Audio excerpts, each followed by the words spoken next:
সাম্প্রতিক সময়ে মধ্যপ্রাচ্যের ভূ রাজনৈতিক অঙ্গনে এক নতুন উত্তেজনা বিরাজ করছে, যার কেন্দ্রে রয়েছে ইসরায়েল এবং ইরান। জুন মাসে এই দুই দেশের মধ্যে ১২ দিনের তীব্র সামরিক সংঘাতের পর পরিস্থিতি যখন কিছুটা শান্ত হয়েছিল, ঠিক তখনই যুক্তরাষ্ট্রের সামরিক তৎপরতা নতুন করে উত্তাপ ছড়াচ্ছে। আজকের প্রতিবেদনে ইসরায়েলের নেগেভ মরুভূমিতে যুক্তরাষ্ট্রের সামরিক ঘাঁটি সম্প্রসারণ এবং এর পেছনে থাকা উদ্দেশ্য নিয়ে আলোচনা করব।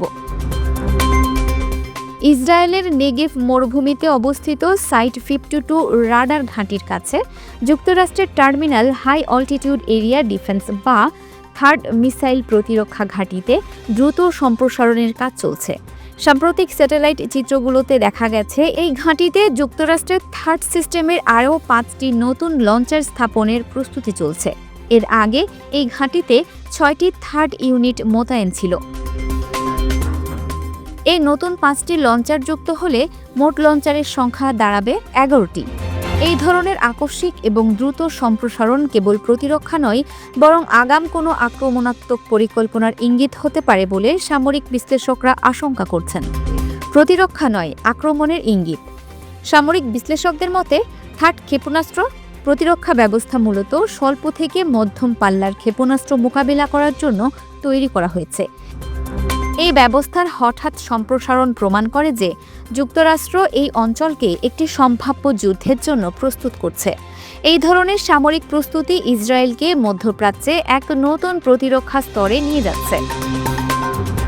বিশ্লেষকরা বলছেন, পূর্ণমাত্রার যুদ্ধের সময় একসঙ্গে 3টি থার্ড ব্যাটারি মোতায়েন করা সম্ভব হবে, যার প্রতিটিতে 42 থেকে 48টি লঞ্চার থাকবে।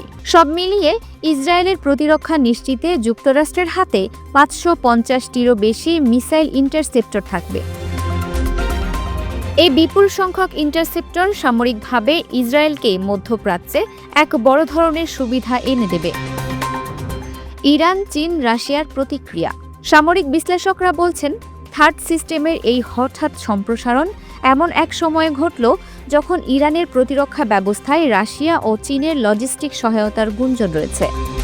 ইরান সম্প্রতি রাশিয়া এবং চীনের কাছ থেকে অত্যাধুনিক সামরিক সরঞ্জাম পাওয়ার চেষ্টা করছে। এই সামরিক ভারসাম্যহীনতা মধ্যপ্রাচ্যে এক নতুন উত্তেজনা সৃষ্টি করতে পারে। বিশ্লেষকরা আশঙ্কা করছেন যে যদি ইসরায়েল বা ইরান কেউ এবার পিছু না হটে, তবে এই সংঘাত ছড়িয়ে পড়তে পারে গোটা মধ্যপ্রাচ্য ও ভূমধ্যসাগরে, যেখানে এক পক্ষে যুক্তরাষ্ট্র ও পশ্চিমা জোট এবং অন্য পক্ষে রাশিয়া, চীন ও ইরান থাকবে। থার্ড সিস্টেমের অতীত ভূমিকা। 2024 সালের অক্টোবরে ইরানি হামলার পর ইসরায়েলে প্রথমবারের মতো থার্ড সিস্টেম মোতায়েন করা হয়। এটি 2023 সালের ইরান ইসরায়েল যুদ্ধেও গুরুত্বপূর্ণ ভূমিকা রেখেছিল। তখন মার্কিন বাহিনী প্রায় 150টিরও বেশি ইন্টারসেপ্টর ব্যবহার করেছিল, যা বিশ্বের মোট মজুদের প্রায় 1/4। এই অভিজ্ঞতা প্রমাণ করে যে ইসরায়েল তাদের আকাশ প্রতিরক্ষা নিশ্চিত করতে যুক্তরাষ্ট্রের সামরিক সাহায্যের ওপর কতটা নির্ভরশীল। সব মিলিয়ে এই পরিস্থিতি স্পষ্ট করে দিচ্ছে যে ইসরায়েলের থার্ড ঘাঁটি কেবল প্রতিরক্ষা নয়, বরং আসন্ন এক বৈশ্বিক উত্তেজনার আগমনী বার্তা। আন্তর্জাতিক সম্প্রদায় এই সামরিক তৎপরতার উপর নিবিড় নজর রাখছে, কারণ মধ্যপ্রাচ্যে যে কোনো সামরিক সংঘাত সমগ্র বিশ্বের জন্য এক বড় ধরনের হুমকি হতে পারে। এই অঞ্চলের শান্তি ও স্থিতিশীলতা নিশ্চিত করার জন্য একটি কার্যকর এবং ঐক্যবদ্ধ সমাধান খুঁজে বের করা এখন সবচেয়ে জরুরি। Multimedia desk, Dinajpur TV. Dinajpur TV মানুষের জীবনের কথা বলে।